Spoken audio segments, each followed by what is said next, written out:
বিশ্ববিদ্যালয়ের ক্যাম্পাসে ছেলে মেয়ে একত্রে ইফতার করে, এ ব্যাপারে শরীয়তের বিধান জানাবেন। বোন ফারজান আঞ্জুম, বিশ্ববিদ্যালয়ের ক্যাম্পাসে হোক কিংবা কোনো ক্যান্টিনে হোক বা অন্য কোনো সাধারণ জায়গায় হোক, ছেলে এবং মেয়ে, নারী এবং পুরুষ একত্রে বসে যদি ইফতার করেন, তারা যদি গায়রে মাহরাম হয়ে থাকেন, তাহলে সেটি একটি নাজায়েজ এবং গুনাহের কাজ। কারণ একত্রে একই টেবিলে চেয়ারে শেয়ার করে তারা বসে পাশাপাশি ইফতার যদি করেন, তাহলে ক্ষেত্রে শরীয়তের পর্দার বিধানকে তারা লঙ্ঘন করছেন।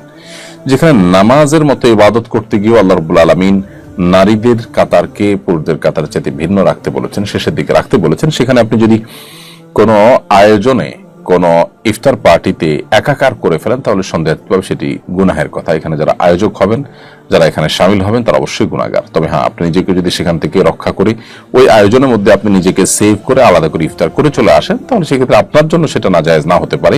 কিন্তু আয়োজক এবং এই ঢলাঢলিকে যারা সাপোর্ট করেন, সমর্থন করেন বা যাদের সাথে শামিল হয়েছেন, তারা অবশ্যই গুনাহগার হবে।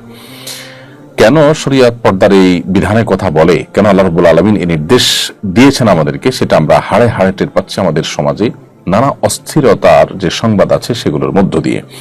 বিধায় এই সমস্ত ক্ষেত্রে আমাদের সতর্ক থাকতে হবে এবং কোনোভাবেই তথাকথিত আধুনিকতার নামে, তথাকথিত মুক্তমনা হওয়ার নামে আমরা আল্লাহর সীমানা ছাড়ানোর যে দুঃসাহস, সেটা আমরা করতে যাব না। আল্লাহ আমাদেরকে তৌফিক দান করুন এবং বিশ্ববিদ্যালয় ক্যাম্পাস সহ অন্য যে কোনো জায়গায় যদি কোনো ইফতার আয়োজনে নারী পুরুষ একসাথে থাকে, তাহলে নারীদের জন্য আলাদা আয়োজন থাকবে, পুরুষদের জন্য আলাদা আয়োজন থাকবে। প্রয়োজনে তারা ভিন্ন কোনো হলরুমে থাকবেন, পুরুষ আরেকটা হলরুমে থাকবেন বা পার্টিশন থাকবে। যে কোনো ভাবে পর্দা বিষয়টাকে নিশ্চিত করতে হবে। আর না হলে করছেন ইফতারের আয়োজন, একটা ইবাদত, কিন্তু সেই ইবাদতটা যদি আপনি মন মতো করেন, আল্লাহর বিধানকে লঙ্ঘন করে করেন, তাহলে সেই ইবাদত হবে না, সেটা বরং গুনাহে পর্যবসিত হতে পারে।